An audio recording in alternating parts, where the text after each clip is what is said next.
Welcome મિત્રો, ગતિસ્તોમ ક્લાસીસમાં તમારું સ્વાગત છે। ધોરણ 10 પ્રયોગ નંબર 8 હેતુ આપેલો છે તમને કે સાબુને નરમ પાણી અને કઠણ પાણીમાં પ્રક્રિયા સમજાવી, કઠિન પાણી અને સાબુ ડિટર્જન્ટ પ્રક્રિયા સમજાવી। સાધનની અંદર આવશે 4 બીકર લેવાના છે। પદાર્થની અંદર પ્રથમ બીકરની અંદર વરસાદનું પાણી, કૂવાનું પાણી, સાબુનું દ્રાવણ અને બીજાની અંદર વરસાદનું અને કૂવાનું પાણી અને સાબુ ડિટર્જન્ટનું દ્રાવણ। બરાબર મિત્રો, અહીં તમને આકૃતિ આપેલી જ છે।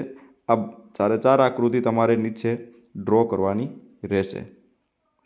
એના પછી પ્રયોગ પદ્ધતિ આપેલી છે।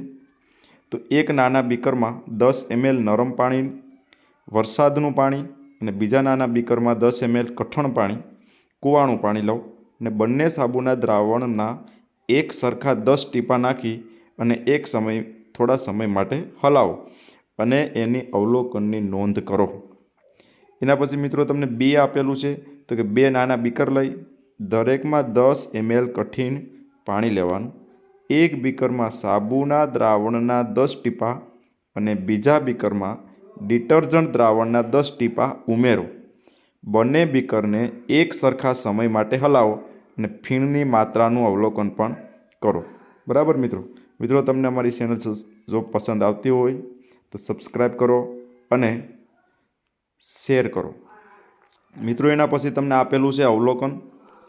અવલોકનની અંદર એ આવશે નરમ પાણી એટલે કે વરસાદનું પાણીમાં ફીણ જ્યારે કઠિન પાણી એટલે કે કૂવાના પાણીમાં ફીણ ઓછું થાય અને દહીં જેવો ઘન પદાર્થ બને છે।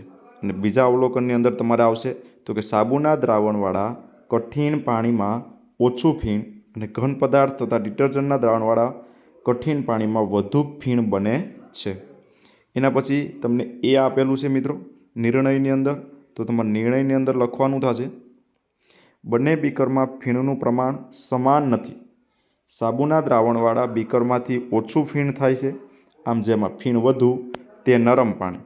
બંને બીકરમાં સાબુનું પ્રમાણ સમાન નથી। સાબુના દ્રાવણવાળા બીકરમાં ઓછું ફીણ થાય છે, આમ જેમાં ફીણ ઓછું તે કઠિન પાણી થશે। બરાબર મિત્રો, એના પછી જ્ઞાન ચકાસણી છે। સૌપ્રથમ તમને આપેલું છે પહેલો પ્રશ્ન, તો સાબુમાં કયો ક્રિયાશીલ સમૂહ રહેલો હોય છે? તો તમારે લખવાનું COONA। એના પછી બીજો પ્રશ્ન, ડિટર્જન્ટમાં કયો ક્રિયાશીલ સમૂહ ધરાવતી હાઇડ્રોકાર્બનની શૃંખલા હોય? તમારે એમાં લખવાનું છે SO3Na। ત્રીજો પ્રશ્ન, કાર્બોક્સિલિક એસિડની આલ્કોહોલ સાથેની પ્રક્રિયાથી બનતા સંયોજનો કયા છે? તમારે એની અંદર લખવું પડશે એસ્ટર એટલે સી ઓપ્શન સાચું રહેશે। એના પછી ચોથું, ઇથેનોઇક એસિડનું સામાન્ય નામ શું છે? તો ઇથેનોઇક એસિડનું સામાન્ય નામ થશે એસિટિક એસિડ। એના પછી બીજો પ્રશ્ન, નીચેના કાર્બોનિક સંયોજનોમાં કયો ક્રિયાશીલ સમૂહ રહેલો છે તે લખો? તો ફોર્મિક એસિડમાં COOH સમૂહ છે। પ્રોપેનોનની અંદર CO સમૂહ રહેલો છે। મિથેનોલની અંદર CHO અને ઇથેનોલની અંદર OH સમૂહ રહેલો છે। મિત્રો જરૂર સબસ્ક્રાઈબ કરજો, શેર કરજો અને લાઈક કરજો।